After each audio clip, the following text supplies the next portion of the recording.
ମଧୁବନ ଜଙ୍ଗଲରେ ପରିଚଳେଇ ତା ଝିଅ ପିଙ୍କି ସହ ରହୁଥିଲା। ତାଙ୍କର ଗୋଟେ ଆମ୍ବ ବଗିଚା ଥିଲା। ପ୍ରତିବର୍ଷ ପରି ତା ଆମ୍ବ ବାଡିରୁ ଆମ୍ବ ନେଇ ପାଖ ବଜାରରେ ବିକ୍ରି କରୁଥିଲା। ଆଉ ସେଥିରୁ ଯାହା ପଇସା ମିଳୁଥିଲା ସେଥିରେ ସେ ଗୋଟେ ବର୍ଷ ଯାଏ ଚଳି ଯାଉଥିଲେ। ଆଉ ଏ ବର୍ଷ ବି ପରି ବାଡିରେ ବହୁତ ଆମ୍ବ ଆସିଥିଲା। ତେଣୁ ପରି ବହୁତ ଖୁସି ଥିଲା। ବୁଝିଲୁ ଝିଅ, ଆମ ଆମ୍ବ ବାଡିରେ ସବୁ ଆମ୍ବ ପାଚି ଯାଇଥିବ। ମୁଁ ବହୁତ ଦିନ ହେଲାଣି ଆମ୍ବ ବଗିଚା ଆଡେ ଯାଇନି। ଚାଲେ ଆଜି ଯାଇ ଆମେ ସେକୁ ଦେଖି ଆସିବା। ହଁ ମା, ତମେ ଠିକ କହିଛ। ଚାଲ ଆମେ ଯାଇ ସେଠୁ ବୁଲି ଆସିବା। ଆଉ ମା, ଯଦି ଆମ୍ବ ପାଚିଥିବ ତାହେଲେ ମୁଁ ଦିଟା ଆମ୍ବ ଖାଇବି। ହଉ ଠିକ ଅଛି, ଚାଲେ ଆମେ ଏବେ ଯିବା। ଏମିତି କହି ପରି ଆଉ ପିଙ୍କି ତାଙ୍କ ଆମ୍ବ ବଗିଚା ଆଡକୁ ଗଲେ।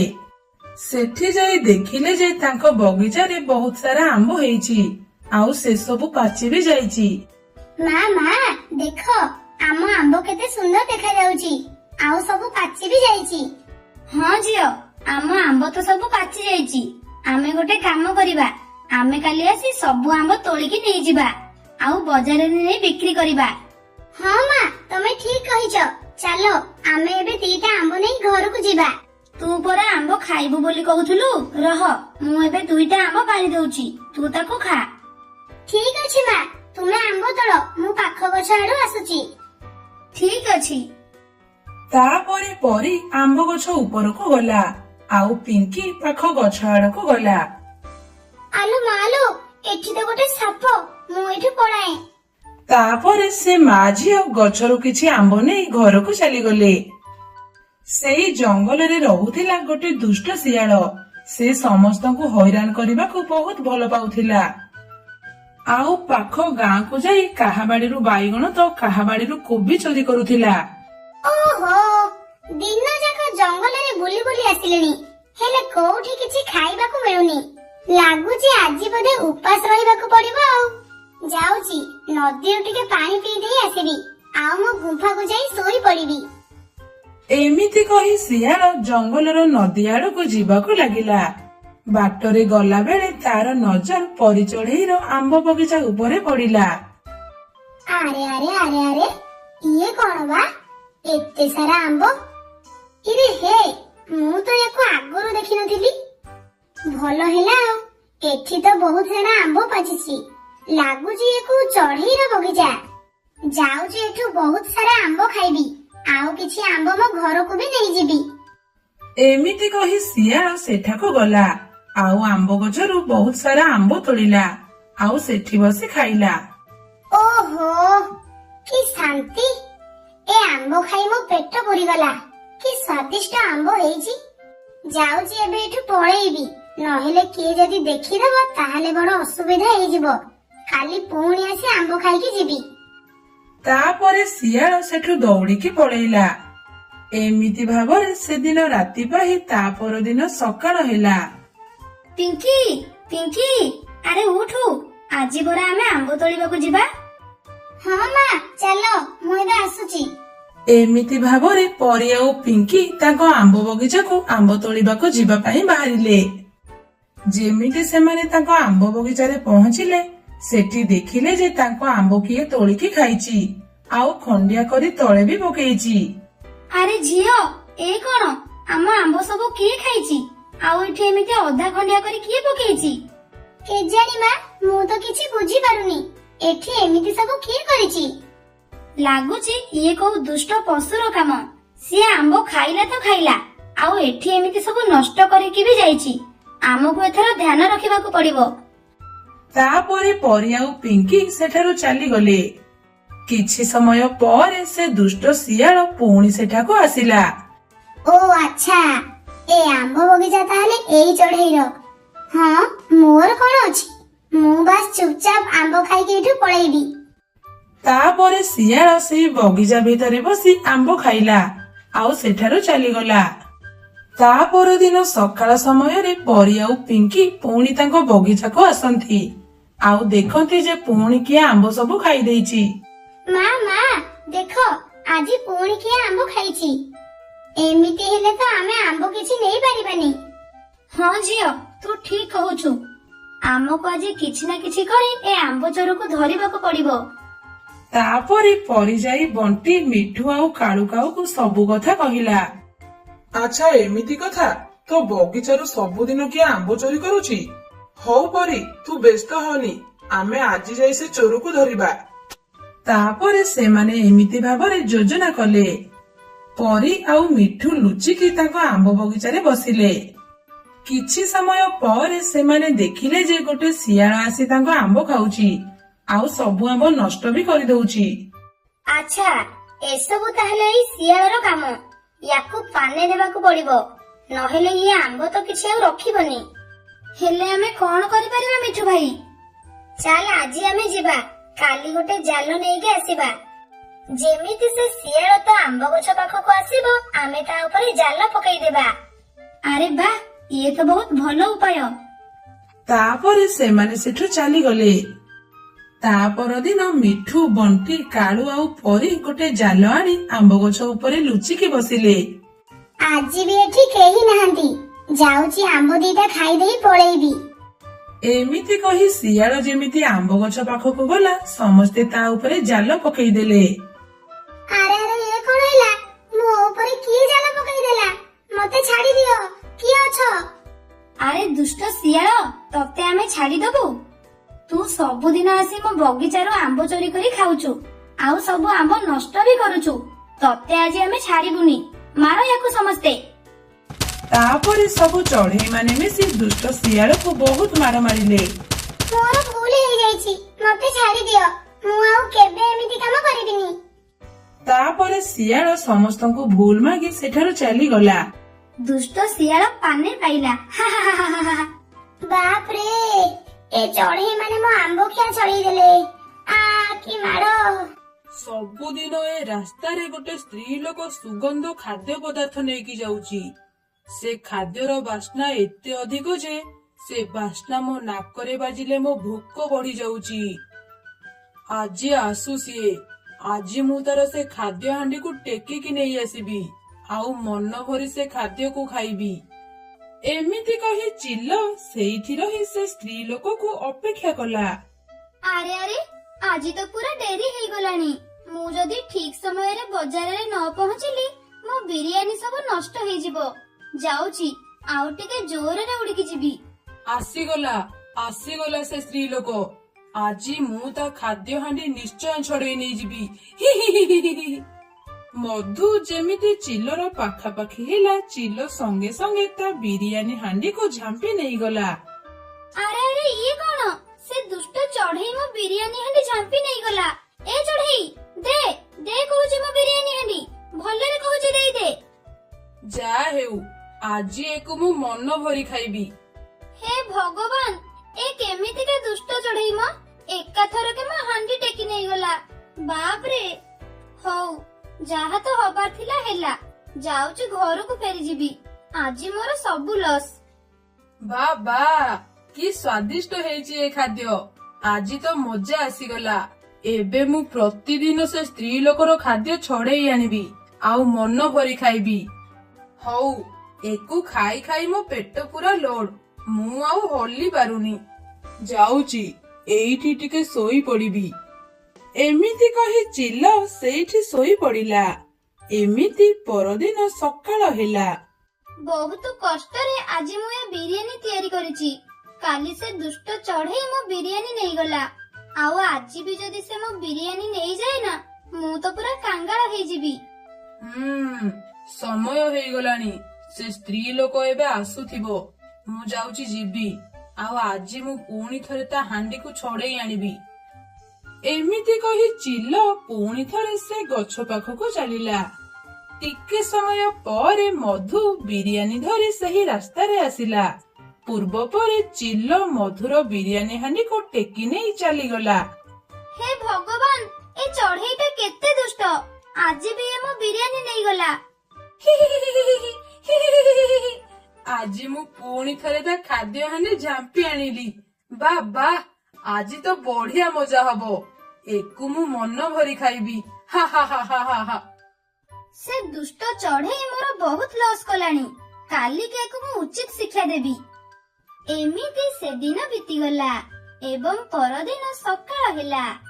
ମଧୁ ଏଥରଟା ଅଳ୍ପ ବିରିୟାନୀ କଲା ଏବଂ ସେଥିରେ ଭଲ ଭାବେ ଲଙ୍କା ଗୁଣ୍ଡ ମିଶେଇ ଦେଲା ଆଉ ତାକୁ ନେଇ ସେଇ ଜଙ୍ଗଲ ଭିତରକୁ ଗଲା।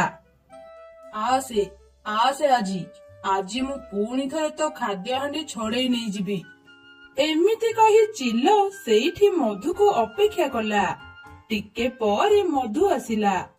ଚିଲ ମଧୁକୁ ଆସୁଥିବାର ଦେଖି ଖୁସି ହେଇଗଲା ଏବଂ ଜୋରରେ ଉଡିଯାଇ ତା ହାଣ୍ଡିକୁ ଝାମ୍ପି ନେଇ ଚାଲିଗଲା। ଆଜି ଏ ଠିକ ପାନେ ପାଇବ। ଯାଉଛି ୟା ପଛେ ପଛେ ଯିବି ଆଉ ଦେଖିବି ଏ କେମିତି ପାନେ ପାଉଛି। ଏମିତି କହି ମଧୁ ଚିଲ ପଛେ ପଛେ ଗଲା। ଆରେ ବା, ଆଜି କଣ ପୁରା ନାଲି ନାଲି ଦିଶୁଛି। ଲାଗୁଛି ଆଜି ଏ ବହୁତ ସ୍ୱାଦିଷ୍ଟ ହେଇଛି। ଯାଉଛି, କେହି ମତେ ଦେଖିବା ପୂର୍ବରୁ ଏକୁ ସବୁ ଖାଇଦେବି। ଏମିତି କହି ଚିଲ ସେ ହାଣ୍ଡିରେ ମୁହଁ ଭର୍ତ୍ତି କଲା ଆଉ ତରତର ହେଇ ବିରିୟାନୀ ଖାଇବାକୁ ଲାଗିଲା।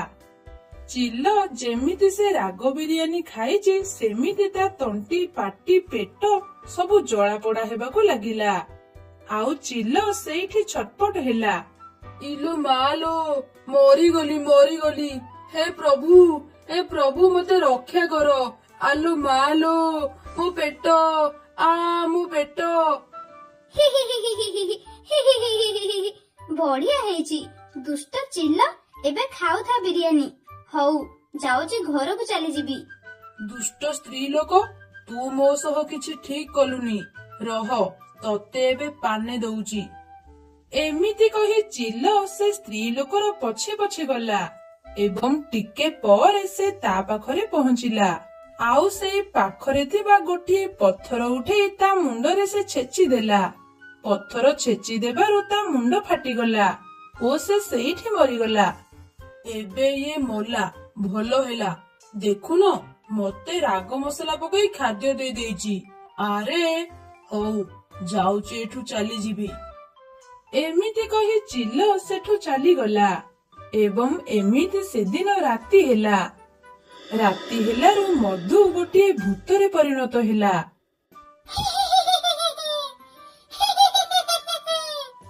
ଦୁଷ୍ଟ ଚିଲ, ମୋ ବିରିୟାନୀ ଖାଇଲୁ ଆଉ ଶେଷରେ ତୁ ମତେ ମାରିଦେଲୁ। ତତେ ମୁଁ ଛାଡିବିନି। ତୁ ଯେମିତି ମୋ ବିରିୟାନୀ ଖାଇ ମତେ ମାରିଲୁ, ମୁଁ ସେମିତି ତତେ ବିରିୟାନୀ କରି ତୋ ବିରିୟାନୀ ଖାଇବି। ଏପଟେ ଚିଲ ନିଘୋଡ଼ ନିଦରେ ଶୋଇଥାଏ। ହଠାତ୍ ମଧୁଭୂତ ଆସି ସେଠି ପହଞ୍ଚିଲା ଆଉ ତା ଭୂତିଆ ଶକ୍ତି ଦ୍ୱାରା ଚିଲର ଚାରି ପାଖରେ ବିଷ ବିରିୟାନୀ ଗଦା କରିଦେଲା। ବିରିୟାନୀର ବାସ୍ନାରେ ଚିଲର ନିଦ ଭାଙ୍ଗିଗଲା। ଆରେ ବା, ଏଠି କଣ ଏତେ ସାରା ବିରିୟାନୀ ରଖାଯାଇଛି? ଏଠାକୁ ଏ ବିରିୟାନୀ ସବୁ କିଏ ଆଣିଛି? ହଉ ଛାଡ, ଯିଏ ଆଣୁଛି ଆଣୁ, ମୁଁ ଯାଉଛି ୟାକୁ ଖାଇଦେବି। ଏମିତି କହି ଚିଲ ସେ ବିରିୟାନୀ ଖାଇବାକୁ ଲାଗିଲା। ଚିଲ ଯେମିତି ସେ ବିଷ ବିରିୟାନୀ ଖାଇଛି ତା ମୁଣ୍ଡ ବୁଲେଇ ଦେଲା ଆଉ ସେ ଦେଖିଲା ତା ଆଗରେ ଗୋଟେ ସ୍ତ୍ରୀ ଲୋକ ବଡ ଭୟଙ୍କର ରୂପ ଧରି ଠିଆ ହେଇଛି। ଆରେ, ମୁଁ କଣ ଦେଖୁଛି? ଏଠି କଣ ଗୋଟେ ଭୂତ ଠିଆ ହେଇଛି ନା କଣ? ଭୂତ ମତେ ଛାଡିଦିଏ। ମୁଁ ତ ତତେ ଛାଡିଦେବି, ହେଲେ ତୁ ପରା ବିଷ ବିରିୟାନୀ ଖାଇଛୁ, ତେଣୁ ତୁ ଏବେ ମରିବୁ। ମୋ ପେଟ, ମରିଗଲି। ଏମିତି କହି ଚିଲ ଚିତ୍କାର କରି ସେଇଠି ମରିଗଲା ଆଉ ମଧୁର ଭୂତ ଚିଲକୁ ଧରି ବିରିୟାନୀ ସହ ଖାଇଲା। ମା, ମୁଁ କାଲିଠୁ ସ୍କୁଲକୁ ଯିବି। ଆମେ ପରା ମରି ଭୂତ ହେଇଯାଇଛେ, ଆମେ କଣ ଆଉ ପାଠ ପଢି ପାରିବା? ମା, ଆମେ ଭୂତ ବୋଲି ଆମେ କଣ ପାଠ ପଢି ପାରିବାନି? ଆରେ ପୁଅ, ଆମେ ତ ଭୂତ ହେଇଯାଇଛେ, ତେଣୁ ଆମେ ଦିନରେ ବାହାରକୁ ଯାଇପାରିବା ନାହିଁ। ଆଉ ସ୍କୁଲ ତ ଦିନରେ ଖୋଲୁଛି, ରାତିରେ ଖୋଲା ହେଲେ ସିନା ତୁ ସ୍କୁଲକୁ ଯାଇପାରିଥାନ୍ତୁ। ମା, ମୋର ସ୍କୁଲକୁ ଯିବାକୁ ଇଚ୍ଛା ହେଉଛି ମାନେ ମୁଁ ନିଶ୍ଚୟ ସ୍କୁଲକୁ ଯିବି। ପୁଅ, ତୁ ବୁଝିବାକୁ ଚେଷ୍ଟା କର। ତୁ ଯଦି ଦିନରେ ସ୍କୁଲ ଯିବୁ ନା, ଏ ସୂର୍ଯ୍ୟଦେବଙ୍କ ତାପ ତତେ ଜାଳିଦେବ। ତେଣୁ ତୁ ମୋ କଥା ମାନେ ଆଉ ଯା ଜଙ୍ଗଲରେ ଖେଳିବୁ। ମୁଁ ଖେଳିବାକୁ ଯିବିନି, ମୁଁ କାଲି ସକାଳୁ ସ୍କୁଲକୁ ଯିବି, ତେଣୁ ମୁଁ ଯାଉଛି ଏବେ ଶୋଇବି। ଏମିତି କହି ଜଗୁଭୂତ ସେଠୁ ଚାଲିଗଲା। ଏ ଟୋକା ଯାହା ବୁଝୁଛି ସେଇଆ। ତୁ ତ ଗୋଟେ ଭୂତର ଛୁଆ, ତୁ କେମିତି ସ୍କୁଲକୁ ଯିବୁ? ହଉ ଯାଉଛି ଯିବି ପେଚା ପାଖକୁ, ତାକୁ ଏକଥା କହିବି। ତା ପାଖରେ ଯଦି କିଛି ଉପାୟ ଥିବ ସେ ମତେ ନିଶ୍ଚୟ କହିବ। ଏମିତି କହି ମା ଭୂତ ପେଚା ଭୂତ ପାଖକୁ ଚାଲିଲା ଓ ଟିକେ ସମୟ ପରେ ପେଚା ପାଖରେ ପହଞ୍ଚି ପେଚାକୁ ସବୁ କଥା କହିଲା। ସବୁ କଥା ଶୁଣି ସାରି ପେଚା କହିଲା, ଆରେ ଏଇ ସାମାନ୍ୟ କଥା ପାଇଁ ତୁ ଏତେ ଚିନ୍ତା କରୁଛୁ? ତୁ ଚିନ୍ତା କରନା, ମୋ ପାଖରେ ଗୋଟେ ଭଲ ଉପାୟଟେ ଅଛି, ଶୁଣୁ। କହ କହ। ଏହା ପରେ ପେଚା ଭୂତ ମା ଚଢେଇକୁ କିଛି କହିଲା। ମା ଚଢେଇ ପେଚାର କଥା ଶୁଣି ଖୁସି ହେଲା ଓ କହିଲା, ଆରେ ବା, ଇଏ ତ ଗୋଟେ ବଢିଆ ଉପାୟ। ଧନ୍ୟବାଦ ପେଚା, ଧନ୍ୟବାଦ। ହେଲେ ତୁ ମନେ ରଖ, ଜଗୁକୁ ସ୍କୁଲ ଛାଡିଲା ବେଳେ ତାକୁ ମୁଁ କହିଥିବା ସବୁ କଥା ବୁଝେଇ କହିବୁ। ଆଉ ତାକୁ କହିବୁ ସେ ଯେମିତି ଦୁଷ୍ଟାମି ନ କରେ। ହଉ ଠିକ ଅଛି ପେଚା, ମୁଁ ଏବେ ଆସୁଛି। ହଁ ତୁ ଯା, ମୁଁ ବି ଯାଉଛି, ମୋର ସିଆଡେ କେତେ କାମ ଅଛି। ଏହା ପରେ ମା ଭୂତ ସେଠୁ ତା ଘର ଆଡକୁ ଚାଲି ଆସିଲା ଏବଂ ଘରେ ପହଞ୍ଚି ଜଗୁକୁ ପେଚା କହିଥିବା କଥା କହିଲା। ଜଗୁ ଭୂତ ସବୁ କଥା ଶୁଣି ବହୁତ ଖୁସି ହେଲା। ହୁର୍ରେ, ମୁଁ କାଲି ସ୍କୁଲକୁ ଯିବି ଆଉ ସ୍କୁଲରେ ପାଠ ପଢିବି। ବାଃ, କାଲି ତ ବହୁତ ମଜା ଆସିଯିବ। ହେଲେ ପୁଅ, ମୁଁ ତତେ ଏବେ ଯାହା କହିଲି ତତେ ତାକୁ ପାଳନ କରିବାକୁ ହେବ, ନହେଲେ ବଡ ଅସୁବିଧା ହେବ। ତମେ ଚିନ୍ତା କରନି ମା, ମୁଁ ରାତି ନ ପାହୁଣୁ ସେ କାମ କରିଦେବି। ହଉ ମା, ମୁଁ ଯାଉଛି, ତମେ ଥାଅ। ଏମିତି କହି ଜଗୁ ଭୂତ ସେଠୁ ଚାଲିଗଲା ଏବଂ ଯାଇ ମୁନ୍ନା ଘରେ ପହଞ୍ଚିଲା। ଏ ମୁନ୍ନା ତ ଶୋଇଛି, ଯାଉଛି ୟା ଶରୀରରେ ପ୍ରବେଶ କରିବି। ଏମିତି କହି ଜଗୁ ଭୂତ ମୁନ୍ନାର ଶରୀରରେ ପ୍ରବେଶ କରିଗଲା। କିଛି ସମୟ ପରେ ସକାଳ ହେଲା। ମୁନ୍ନା ନିଦରୁ ଉଠିଲା। ଓଃ, ମୋ ଦେହଟା କଣ ଆଜି ଭାରି ଭାରି ଲାଗୁଛି। ପୁଅ, ତୁ ଯା ସ୍କୁଲକୁ, ସ୍କୁଲ ଟାଇମ ହେଇଗଲାଣି ପରା। ହଁ ମା, ମୁଁ ଯିବି ଯେ, ହେଲେ ମା, ଆଜି ମୋ ଦେହଟା ଜମା ଭଲ ଲାଗୁନି। ଆଜି ସ୍କୁଲ ନ ଗଲେ ହୁଅନ୍ତାନି? ମୁଁ ଜାଣିଛି, ଏସବୁ ତୋର ରୋଲ। ଭଲରେ କହୁଛି, ଚୁପଚାପ ହେଇକି ସ୍କୁଲକୁ ଯା, ନହେଲେ ଦେଖିବୁ। କାଳିର ଏମିତି କଥା ଶୁଣି ମୁନ୍ନା ସ୍କୁଲକୁ ଚାଲିଲା। ମୁନ୍ନା ଜାଣିନଥାଏ ଯେ ତା ଦେହରେ ଗୋଟେ ଭୂତ ରହୁଛି ବୋଲି। କିଛି କ୍ଷଣ ମଧ୍ୟରେ ମୁନ୍ନା ସ୍କୁଲରେ ପହଞ୍ଚିଗଲା। ଚିଲ ସାରେ ମଧ୍ୟ ସ୍କୁଲକୁ ଆସିଗଲେ। ଆଚ୍ଛା ପିଲେ, ସମସ୍ତେ ତ ଆସି ଯାଇଛନ୍ତି, ଚାଲ ପାଠ ପଢା ଆରମ୍ଭ କରିବା। ଆଜ୍ଞା ସାର୍, ପାଠ ପଢା ଆରମ୍ଭ କରନ୍ତୁ। ଆଚ୍ଛା ପିଲେ, ମୁଁ ତୁମକୁ ଗୋଟେ ପ୍ରଶ୍ନ ପଚାରୁଛି, ତୁମେମାନେ ତାର ଉତ୍ତର କୁହ। ଗୋଟେ ଗଛରେ 10ଟି ଆମ୍ବ ଫଳିଛି, ଗୋଟେ ଚଢେଇ ଆସି ସେଥିରୁ 4ଟି ଆମ୍ବ ନେଇଗଲା, ତାହେଲେ ସେ ଗଛରେ ଆଉ କେତୋଟି ଆମ୍ବ ରହିଲା? ମିଠୁ, ତୁ ଏ ପ୍ରଶ୍ନର ଉତ୍ତର କହ। ସାର୍, ସେ ଗଛରେ ଆଉ 6ଟି ଆମ୍ବ ରହିଲା। Very good Mithu. ଆଚ୍ଛା ପିଙ୍କି, ତୁ କହିଲୁ, ଗୋଟେ ନଡିଆକୁ 10 ଟଙ୍କା ହେଲେ 100ଟି ନଡିଆକୁ କେତେ ଟଙ୍କା ପଡିବ? ସାର୍, 100ଟି ନଡ଼ିଆକୁ 1000 ଟଙ୍କା ପଡିବ। Very good Pinky. ଆଚ୍ଛା ମୁନ୍ନା, ତୁ କହିଲୁ, ମାଂସ କିଲୋକୁ 50 ଟଙ୍କା ହେଲେ 500 ଗ୍ରାମ ମାଂସକୁ କେତେ ଟଙ୍କା ପଡିବ? ଏ ପ୍ରଶ୍ନ ତ ବହୁତ ଭିଡ଼, ୟାର ଉତ୍ତର ତ ମୁଁ କହିପାରିବିନି। ଯାଉଛି, ସାର୍ଙ୍କୁ ଗୋଟେ ମିଛ ଉତ୍ତର କହିଦେବି। ସାର୍, 500 ଗ୍ରାମ ମାଂସକୁ 30 ଟଙ୍କା ପଡିବ। ଆରେ ବା, ମୁନ୍ନା ତ ପୁରା ଠିକ ଉତ୍ତର କହିଛି। ଆଚ୍ଛା ମୁନ୍ନା, ଏଠାକୁ ଆସିଲୁ। ଠିକ ଉତ୍ତର ତ ଦେଲି, ହେଲେ ସାର୍ ମତେ ଡାକୁଛନ୍ତି କଣ ପାଇଁ? ଏମିତି କହି ମୁନ୍ନା ସାରଙ୍କ ପାଖକୁ ଗଲା। ମୁନ୍ନା ଯେମିତି ସାରଙ୍କ ପାଖରେ ପହଞ୍ଚିଲା, ସାରେ ତାକୁ ମାରିଲେ। ମୁନ୍ନା ଶରୀର ଭିତରେ ଥିବା ଜଗୁଭୂତ ଦେହରେ ସବୁ ମାଡ ବାଜିଲା। ମାଡ ବାଜିବାରୁ ଜଗୁଭୂତ ରାଗିଗଲା। ଏ ମାଷ୍ଟର, ତୁ କାହିଁ ମତେ ମାରୁଛୁ? ତୋର ତ ଭାରି ସାହସ। ଏ ମୁନ୍ନା ତ ଭୁଲ ଉତ୍ତର କହିଲା, ତାକୁ ମାରୁନୁ। ସବୁ ପିଲା ମୁନ୍ନାଠୁ ଏମିତି କଥା ଶୁଣି ଡରିଗଲେ। ସାରେ ମଧ୍ୟ ମୁନ୍ନାର କଥା ଶୁଣି ଆଶ୍ଚର୍ଯ୍ୟ ହେଲେ। ଏ ମୁନ୍ନା, ଏମିତି କଣ କହୁଛୁ? ତୋ ମୁଣ୍ଡ ଠିକ ଅଛି ତ? ସାର୍, ମୁଁ ତ କାହାକୁ କିଛି କହିନି। ଆଉ ଏ ପିଙ୍କି ମତେ ପାଗଳ କଣ କହୁଛି? ହଇରେ ମୂର୍ଖ, ତୁ ଏବେ ପରା ମତେ ମୂର୍ଖଙ୍କ ପରି କଥା କହୁଥିଲୁ। ଏମାନେ ସମସ୍ତେ ପରା ଶୁଣିଛନ୍ତି। ହେ ଭଗବାନ, ମୁଁ ତ କିଛି କହିନି, ଆଉ ଏମାନେ ସବୁ ମତେ ଏମିତି କଣ ଚାହିଁଛନ୍ତି? ମୁନ୍ନା, ତୋ ମୁଣ୍ଡ ଠିକ ଅଛି ତ? ପାଗଳଙ୍କ ପରି କଣ କଥା କହୁଛୁ? ତୁ କଣ ପାଗଳ ହେଇଗଲୁ ନା କଣ? ପିଙ୍କିର କଥା ଶୁଣି ଜଗୁଭୂତ ରାଗିଗଲା ଓ ସଙ୍ଗେ ସଙ୍ଗେ ଯାଇ ପିଙ୍କିକୁ ମାରିବାକୁ ଲାଗିଲା। ପିଲେମାନେ, ଧର ସେ ମୁନ୍ନାକୁ ଆଉ ତାକୁ ଗୋଟେ ରସିରେ ବାନ୍ଧି ଦିଅ। ଏହାପରେ ସବୁ ପିଲା ଏକାଠି ହେଲେ ଓ ମୁନ୍ନାକୁ ଧରି ରସିରେ ବାନ୍ଧି ଦେଇ ତଳେ ପକେଇଦେଲେ। ଏ ଦୁଷ୍ଟ ମାନଙ୍କର ତ ସାହସ କିଛି କମ ନୁହେଁ। ଏମାନେ ମତେ ବାନ୍ଧିଦେଲେ। ଏମାନଙ୍କୁ ମୁଁ ଛାଡ଼ିବିନି। ଏଙ୍କୁ ଏବେ ଏ ରସିରେ ବାନ୍ଧି ମାରିବି। ଏମିତି କହି ଜଗୁଭୂତ ରସିକୁ ଛିଡେଇ ଦେଲା ଓ ଅନ୍ୟ ସବୁ ଚଢେଇ ମାନଙ୍କୁ ଏକାଠି କରି ସେହି ରସିରେ ବାନ୍ଧିଦେଲା। ଚିଲ ସାରେ ଏସବୁ ଦେଖି ଡରିଗଲେ। ଆରେ ଏ କି ଆଶ୍ଚର୍ଯ୍ୟକର ଘଟଣା। ଏ ମୁନ୍ନା କଣ ସମସ୍ତଙ୍କୁ ଏକାଠି ବାନ୍ଧିଦେଲା? ଏ ମୁନ୍ନା ଦେହକୁ ଏତେ ଶକ୍ତି ଆସିଲା କୋଉଠୁ? ୟା ଦେହରେ କଣ ଭୂତ ଲାଗିଯାଇଛି ନା କଣ? ଏ ମାଷ୍ଟର, ଏବେ ତୋ ପାଳି। ମତେ ମାରୁଥିଲୁ ନାଇଁ? ରହ, ଏବେ ଯଦି ତତେ ଜୀବନରୁ ମାରି ନ ଦେଇଛି ମୋ ନାଁ ବି ଜଗୁଭୂତ ନୁହେଁ। ଚିଲ ସାରେ ମୁନ୍ନାର ଏମିତି କଥା ଶୁଣି ଡରିଗଲେ ଆଉ କହିଲେ, ସତରେ ଏ ମୁନ୍ନା ଦେହରେ ଭୂତ ଲାଗିଛି। ଯାଉଛି ଏଠୁ ମୁଁ ଚାଲିଯିବି। ଆଉ ଯାଇ ସାଧୁ ବାବାଙ୍କୁ ଡାକି ଆଣିବି। ସେ ଆସିଲେ ହିଁ ଏ ମୁନ୍ନା ଦେହରୁ ଭୂତ ଛଡେଇ ପାରିବେ। ଏମିତି କହି ଚିଲ ସାରେ ସେଠୁ ସାଧୁ ବାବାଙ୍କ ପାଖକୁ ଚାଲିଲେ ଏବଂ ସାଧୁ ବାବାଙ୍କ ପାଖରେ ପହଞ୍ଚି ସାଧୁ ବାବାଙ୍କୁ ସବୁ କଥା କହିଲେ। ଓ ଏମିତି କଥା। ହଉ ସାରେ, ତମେ ଆଉ ଚିନ୍ତା କରନି। ଚାଲ, ମତେ ସ୍କୁଲକୁ ନେଇ ଚାଲ। ଆସନ୍ତୁ ଆସନ୍ତୁ ସାଧୁ ବାବା। ଏହାପରେ ଚିଲ ସାରେ ସାଧୁ ବାବାଙ୍କୁ ସ୍କୁଲକୁ ନେଇକି ଆସିଲେ। କିଛି ସମୟ ପରେ ସେମାନେ ସ୍କୁଲରେ ପହଞ୍ଚିଲେ। ସାଧୁ ବାବା ମୁନ୍ନାକୁ ଦେଖି ଜାଣିପାରିଲେ ଯେ ତା ଦେହରେ ଗୋଟେ ଭୂତ ରହିଛି ବୋଲି।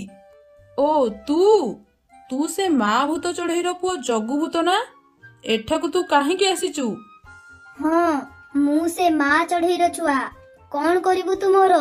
ଚୁପଚାପ ଏଠୁ ପଳା, ନହେଲେ ତତେ ଜୀବନରୁ ମାରିଦେବି। ତୁ ଯିବୁ ତା ଦେହରୁ ନା ଦେଖିବୁ ମୁଁ ଏବେ ତୋର କଣ କରିବି?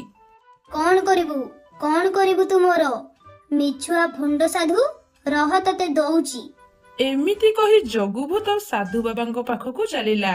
ହଠାତ୍ ସାଧୁ ବାବା ତାଙ୍କ ପାଖରେ ଥିବା ଗଙ୍ଗା ଜଳକୁ ମୁନ୍ନା ଉପରକୁ ପକେଇଦେଲେ। ଗଙ୍ଗା ଜଳ ପଡିବାରୁ ଜଗୁଭୂତ ଚିତ୍କାର କରି ସେଇଠି ଭସ୍ମ ହେଇଗଲା। ସାର୍, ଏବେ ସେ ଭୂତ ଭସ୍ମ ହେଇଗଲା। ମୁଁ ଏବେ ଆସୁଛି। ଧନ୍ୟବାଦ ସାଧୁ ବାବା, ଧନ୍ୟବାଦ। ଏହାପରେ ସାଧୁ ବାବା ସେଠୁ ଚାଲିଗଲେ। ସାଧୁ ବାବା ଗଲା ପରେ ଚିଲ ସାରେ ସବୁ ପିଲାଙ୍କୁ ରସି ବନ୍ଧନରୁ ମୁକ୍ତ କଲେ। ପିଲେମାନେ, ତମେ ସବୁ ଘରକୁ ଚାଲିଯାଅ। ମୁଁ ଖବର ଦେଲେ ତୁମେମାନେ ସ୍କୁଲକୁ ଆସିବ, ହେଲା? ଆଜ୍ଞା ସାର୍। ଏହାପରେ ସବୁ ପିଲା ଘରକୁ ଫେରିଗଲେ। ମୁନ୍ନା ଘରେ ପହଞ୍ଚି କାଳିକୁ ସବୁ କଥା କହିଲା। ସବୁ କଥା ଶୁଣି ସାରି କାଳି ଆଶ୍ଚର୍ଯ୍ୟ ହେଲା ଓ ମୁନ୍ନାକୁ ଜାବୁଡି ଧରିଲା। ଏପଟେ ମା ଭୂତ ଜାଣିପାରିଲା ଯେ ତା ପୁଅ ଆଉ ନାହିଁ। ତେଣୁ ସେ ରାଗିଗଲା ଓ ଚଢେଇ ମାନଙ୍କଠୁ ପ୍ରତିଶୋଧ ନେବା ପାଇଁ ଠିକ ସମୟକୁ ଅପେକ୍ଷା କରି ରହିଲା।